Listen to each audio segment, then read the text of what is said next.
જય શ્રી કૃષ્ણ મારા વાલા મિત્રો. આજે આપણે ઢોકળા બનાવીશું. 2 વાટકી ઢોકળાનો લોટ લીધો. આપણે 2 વાટકી ઢોકળાનું સાસમાં 2 કલાક જ પલાળ્યું અને હવે તેમાં ચપટી મરચું નાખીશું, ધાણા જીરું, હળદર,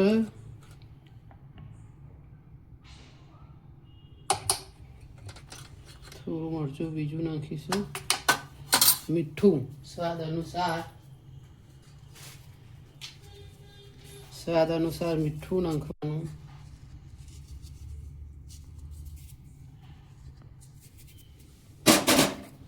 પછી થોડું એને હલાવવાનું.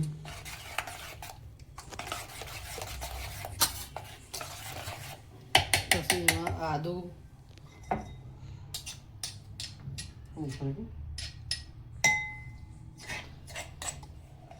આદુ લસણની પેસ્ટ નાખવાની.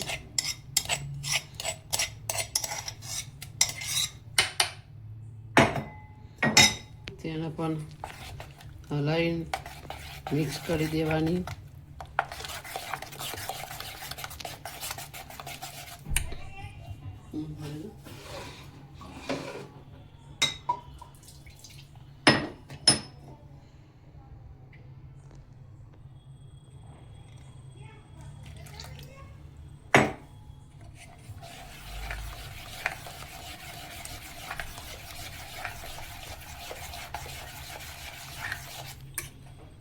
પછી અડધું લીંબુ નેચવાનું. ચપટી સોડા લીધા, એના ઉપર લીંબુનો રસ વેરવાનો અને પછી તેના બરાબરનું મિક્સ કરી દેવાનું. 2-5 મિનિટ હલાવવાનું.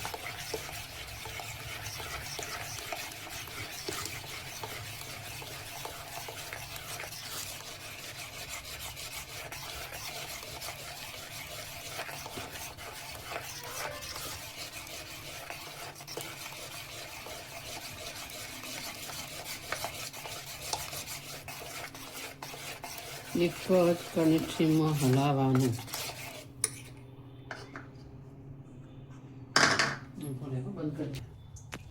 હવે ઢોકળી લઈ લેવાનું, એમાં પાણી વેરવાનું.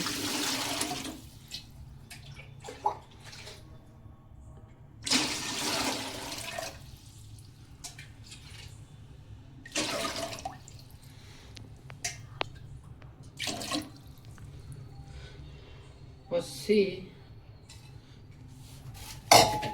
લીંબુનો કટકો નાખી દેવાનો.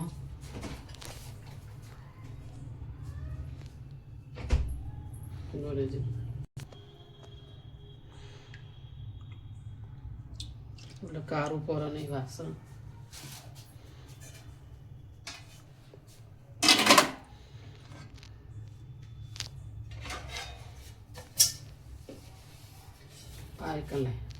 આવી ડીશ લઈ લેવાની ઢોકળિયાની.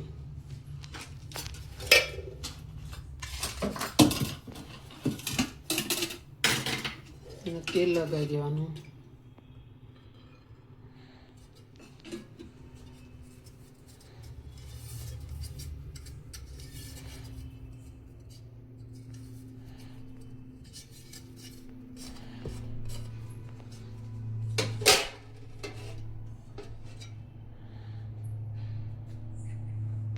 ગેસ ચાલુ કરી પછી આ ઢોકળી મૂકી દીધું. તેને હવે ઢોકી દો.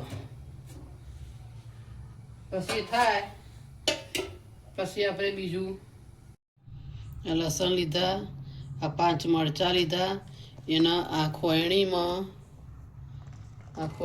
નાખ્યા 2 અને એને ખોડી નાખવાની, પેસ્ટ બનાવી દેવાની. ચપટી મીઠું નાખવાનું એટલે પેસ્ટ ઝટ ખોટાઈ જાય.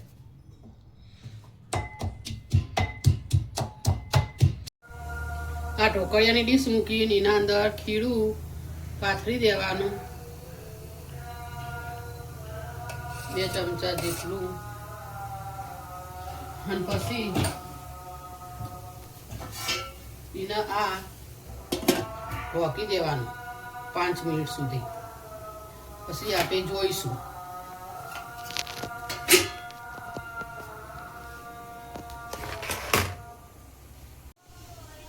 પછી આ ચપ્પાથી આમ ચેક કરી લેવાનું કે આ ચડી ગયું છે, ચોટ્યું નહીં તો સમજી લેવાનું કે ચડી ગયું છે. હવે એને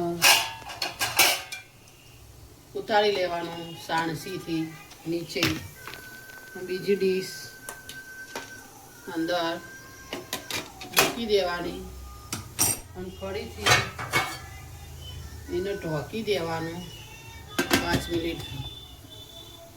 5 મિનિટ આમ ફીટ દબાવી અને પછી આવા એક ને આ ઠરા એટલે આને કાપવાનું. આને કાપવાનું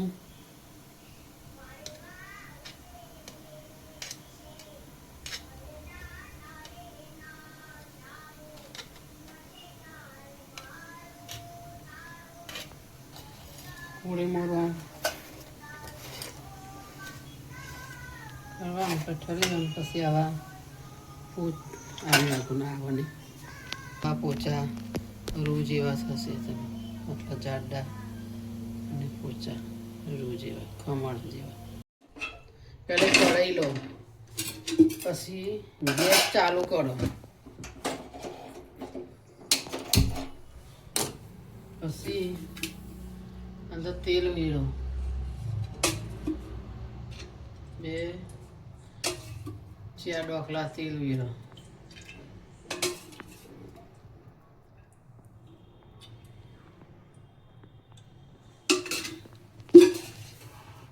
પછી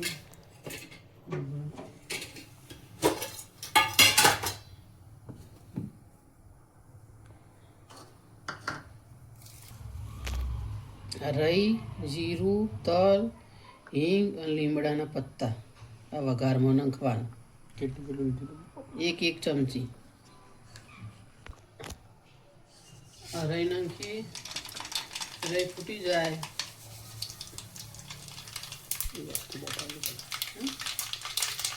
એટલા જીરું નાખવાનું. રઈ ફૂટી જાય એટલે જીરું, ચપટી હિંગ,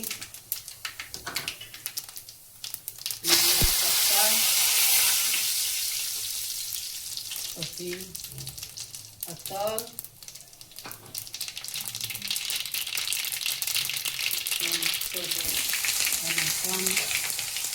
ઢોકળા.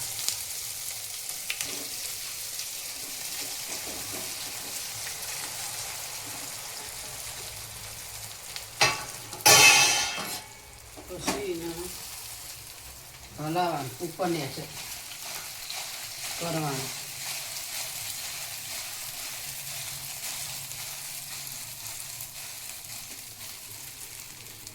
ગેસ ઉપર રાખવાનું થોડીક વાર.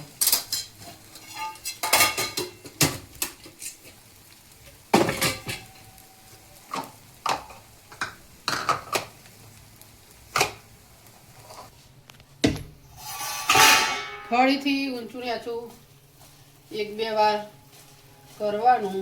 એટલે આ બધું મિક્સ થઈ જાય, સરસ મિક્સ થઈ જાય. જુઓ બધું ભળી ગયું. આપણા ઢોકળા 2 મિનિટ રહેવા દો, પછી તૈયાર. બસ. જો આ વિડીયો તમને ગમ્યો હોય તો લાઈક કરજો,